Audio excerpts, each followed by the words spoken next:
ஒன்று தெசலோனிக்கேயர் 3ஆம் அதிகாரம்.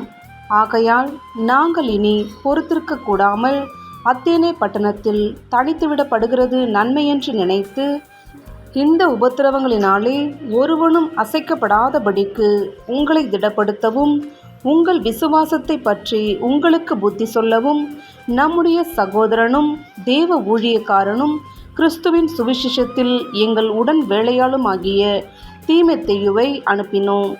இப்படிப்பட்ட உபத்திரவங்களை சகிக்க நாம் நியமிக்கப்பட்டிருக்கிறோம் என்று நீங்கள் அறிந்திருக்கிறீர்களே. நமக்கு உபத்திரவம் வருமென்று நாங்கள் உங்களிடத்தில் இருந்தபோது உங்களுக்கு முன்னறிவித்தோம். அப்படியே வந்து நேரிட்டதென்றும் அறிந்திருக்கிறீர்கள்.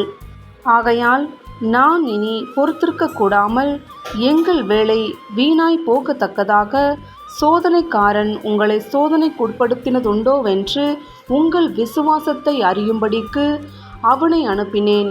இப்பொழுது தீமோத்தேயு உங்களிடத்திலிருந்து எங்களிடத்தில் வந்து உங்கள் விசுவாசத்தையும் அன்பையும் குறித்தும் நீங்கள் எப்பொழுதும் எங்களை பட்சமாய் நினைத்து கொண்டு, நாங்கள் உங்களை காண வாஞ்சியாய் இருக்கிறது போல நீங்களும் எங்களை காண வாஞ்சியாய் இருக்கிறீர்கள் என்பதை குறித்தும் எங்களுக்கு நற்செய்தி சொன்னதினாலே, சகோதரரே, எங்களுக்கு நேரிட்ட எல்லா இக்கட்டிலும் உபத்திரவத்திலும் உங்கள் விசுவாசத்தினாலே உங்களை குறித்து ஆறுதலடைந்தோம்.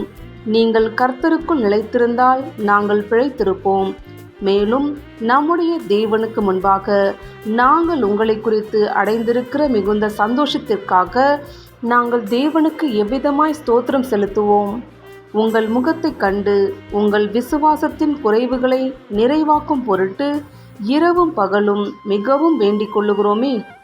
நம்முடைய பிதாவாகிய தேவனும் நம்முடைய கர்த்தராகிய இயேசு கிறிஸ்துவும் உங்களிடத்திற்கு எங்களை நேராக வழிநடத்துவாராக.